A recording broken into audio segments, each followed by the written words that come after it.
Two. Take it. Ready, camera two. Go ahead, ready, mix Ty Emily.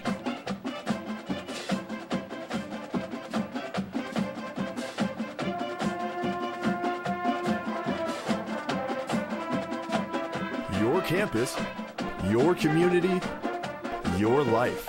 All right, get him ready, Mike. This is Bloomington Normal's one and only live newscast, TV 10 News. And mix. Bring the audio down. The Illinois State Board of Trustees will hold a special meeting this weekend. Good afternoon, I'm Christy O'Connor. And I'm Lindsay Harrison. TV 10's Connor Quealy joins us live from Hovey Hall with a look of what could possibly be discussed at the meeting. Take it. Thanks, guys. I'm live outside Hovey Hall, where earlier today I spoke with Jay Groves, ISU's Chief of Staff. Now, he says the meeting agenda isn't exactly clear, but it's likely they'll discuss President Timothy Flanagan. Take it, sound full. Clip his mic. President Timothy Flanagan came to Illinois State University from Framingham State University in camera Massachusetts. Two, get a His box first shot few of months Christy, here have been very please. eventful Go with ahead bomb and, threats, an incredibly CG rough for this winter, one? and just a few weeks ago, he was accused No. of assault by a former employee. ISU Chief of Staff Jay Okay. Groves says that he isn't the first president to we're- have to deal with these kinds of situations. A university is Okay. like a city, and lots of things just leave can it on happen, this and one, lots of things Olivia. do happen, and you have to be prepared to deal with it. Now, the ISU Board of Trustees will hold a special meeting tomorrow. Only two things are on that agenda, two resolutions on administrative personnel. Grove says that the board needs to meet publicly if they want to discuss personnel matters privately, and he says that the investigation surrounding Flanagan's assault charge could be wrapping up. It is my understanding that they have completed or are completing their Okay, investigative standing by on the live process, shot, and then guys. will turn their findings over to the state's attorney, who I believe is going to ask a special prosecutor, probably the appellate prosecutor, to make a judgment on the information.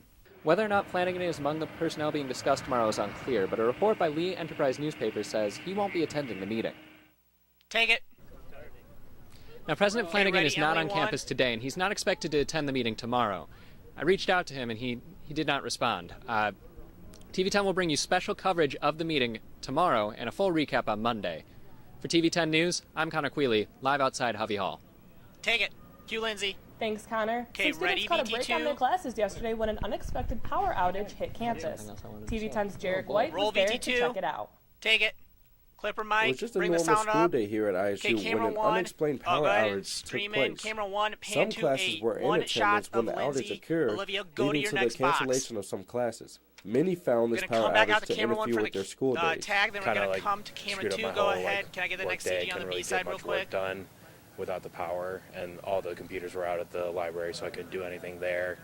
So kind of, threw my schedule let's off see a if he little. comes back on Although screen. some students felt the power just go outage to the hurt next their one, day, 3005. others seemed to enjoy it. Because the power did go out today, I did have a class Okay. canceled, so I was And able to stream come out here out. and enjoy the weather and play football with a bunch of my friends, so that was very Go enjoyable. to the next one. After an hour-long 3006. outage, the university's power has now been restored. I'm Jarek White for TV 10 News. Okay, take it. Cue Lindsay. It wasn't Ready, just Emily, classrooms two. that were affected. The South Tower of Watterson was also lost power, and the North Tower was unaffected. And take it. Take it. Cue her. This week finally Ready, brought BT2? Central Illinois some warm weather, but for some apartment tenants, the rise Roll in BT2. temperature did not bring good news. Take it. Melting snow from the roof caused severe Ready, leaking camera problems one. in the Edge apartments on Main. Coming back from spring break, the Edge residents were told they needed to pack up and leave the apartment to a temporary residence at College Station, nearly 10 minutes away from campus. Jessica Nix of campus management told us the Edge has been working with the city on the most effective plan to fix water damage, and their top priority is to fix the damages with as little disruption as possible. And take it. Cue him. Republican Ready, candidate for DB1. Governor Bruce Browner announced that several well-known Democrats are backing his run. And mix it. According to the Ready Associated for a Press, live some of advance these on include DB1. former FCC Chairman Newton Minow and former State Senator James Meeks. But Governor Pat Quinn says he's not worried about Browner getting Democratic support, And saying live he didn't advance. get a resounding victory from the Republicans in the Ready, Emily, primary. two. The two will run against each other in November. And take it. Cue her. Illinois eavesdropping law Okay, is hit one of the cut on toughest in the Emily nation. one. But according to the Associated Press, Thursday the Supreme And then Court bring up declared the it to be next one so on the broad B-side, it is box on the B-side. unconstitutional. The 1961 Ready, law Emily, requires one. that all parties must agree for a person to Camera record a one, pan to a conversation. box shot. Otherwise, Thank it is you. a felony. The ruling is the final defeat for the Eavesdropping Act, and state legislators will have to draft a new privacy law to replace the decade-old law. And take it. Cue her. The temporary Ready, DB1. income tax increase in Illinois is scheduled to expire And in mix. 2015. The Associated Press reports that law enforcement officials across Illinois are pushing to keep early education and youth program funding as the state faces budget cuts for the next year. State revenues are expected to dip $1.5 billion if the increase does expire.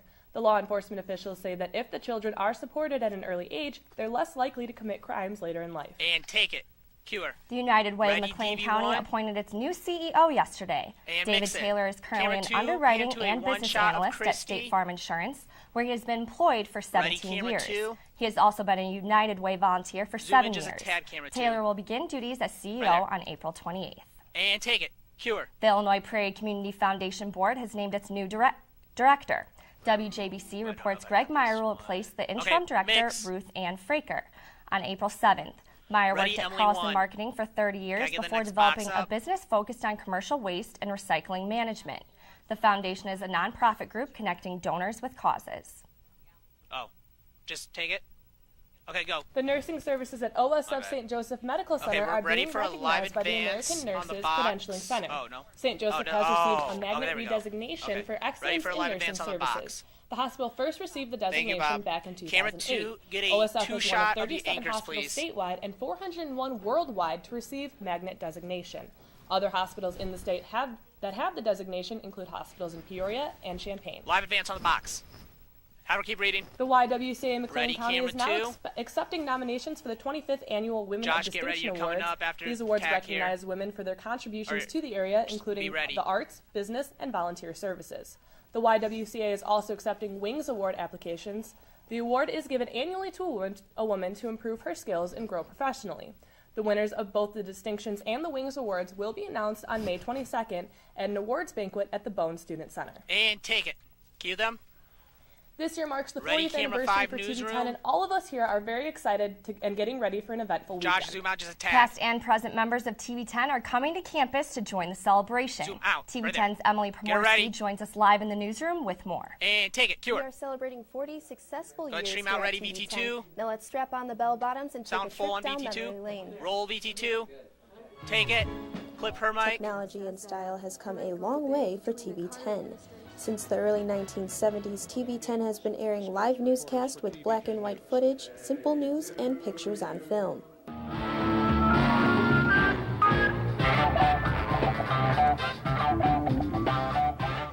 Before entering the 1980s, TV10 made the switch to color newscast and hard news stories. We hope that our newscasts in color will please you as much as they stimulate us. The technological style has improved by mimicking what professional news stations use today, which comforts students interested in a real-world career. The skills I learned as a producer and a photographer are the skills that I use on an everyday basis.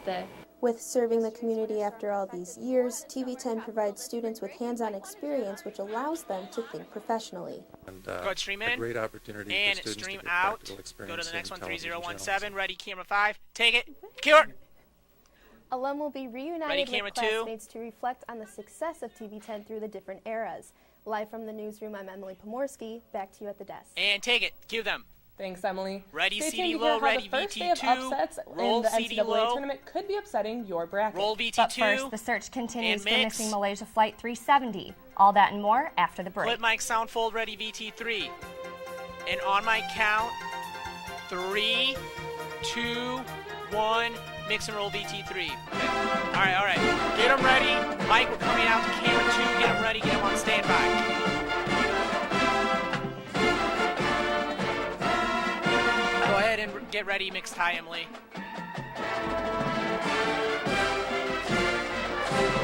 And mix. Cue Chris. Good afternoon, everyone. I'm Chris Hyland with Your Sports. As the fairy tale goes, there is only one Cinderella, but in just day one of the NCAA tournament, a few teams are trying to extend their stay in the big dance. Ohio State and Dayton were the first game of the tournament, and this one goes right down to the wire. Aaron Kraft with a nice up-and-under layup. That gives Ohio State the 1-point lead, but here comes Dayton, a team that Illinois State beat early on in the year, mind you.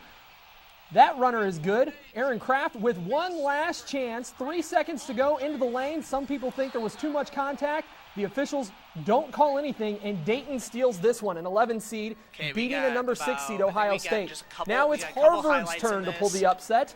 That jumper there, Cronin not happy, the head coach at Cincinnati. Harvard up 3, 56-53, and they get a steal with under a minute to go. Smart decision there to pull it out, and Harvard goes on to win this one, another 12-5 upset. The next game we have, North Dakota State and Oklahoma, the Bison. They don't just play football up there in Fargo. That chance no good. Oklahoma had 2 tries at the final buzzer. This one will head to overtime. And North Dakota State, another 12 seed, beating a 5 seed. Oklahoma goes down. North Dakota State, not a big surprise. A lot of people had them over Oklahoma here in the first round. The Bison will move on to the third round of the tournament. Okay, and finally, SLU and NC State, the last 5-12 game of the day. And in this one, NC State had a huge lead coming off their first 4 appearance on Wednesday. But SLU battles all the way back. NC State with a chance at the buzzer, no good. This free throw by TJ Warren would have tied it in an overtime. That one's no good. A lot of these highlights are of NC State because it was more about the Wolfpack losing this one than Ohio State winning it. than NC State winning it. SLU will move on to play Louisville tomorrow. Have him keep reading. And the tournament, as we just saw, has supplied multiple upsets already. And this leaves a lot of people upset that their brackets are no longer perfect. Sam Ostrowski has the story. And take it. Cue Sam. Thanks, Chris. Ready, VT2? Making brackets during March Madness is a common thing, but when Quicken VT2? Loans offers $1 billion for a perfect bracket or even $100,000 for the top 20 brackets made, things get a little intense. And take it. Clip his mic, sound full. Day 1 of March Madness brought lots of upsets, including losses from Ohio State, Oklahoma, and Cincinnati. Mike, we're going to come out to camera on 3 just for the day tag 1, and then over back out to 95% of the billion-dollar Olivia, brackets you can go ahead and go to the imperfect. next box for Chris. Not everyone was looking for the grand prize, though. Local student Daniel McCurdy expressed that any money would have been nice, but he wanted a championship from his favorite team more than anything. Go ahead, stream in. Just stream out. Go to the next one on the B side, please. 3026. I'm a huge Michigan State fan, so plus the $100,000 wouldn't keep that.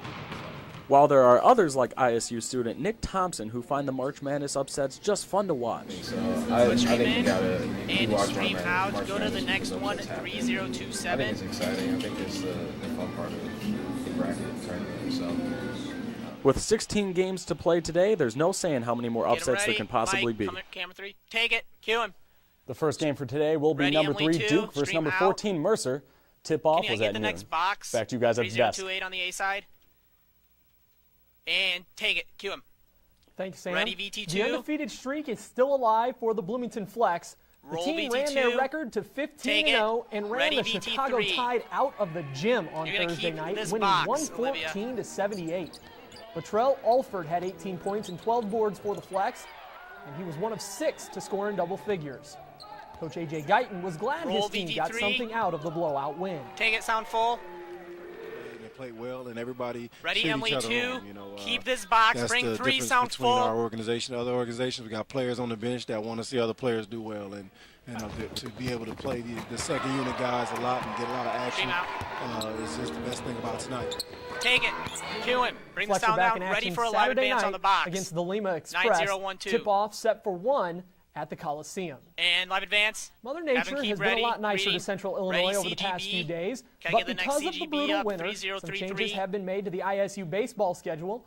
Duffy Bass Field isn't playable, so the Birds are playing Bradley at Indiana State right now in their first MVC Ready series for a live of the advance year. on the CG. Game 1 of the doubleheader just underway, no score in that 3034. one. The second game will follow immediately. Game 3 of the series will be tomorrow at noon.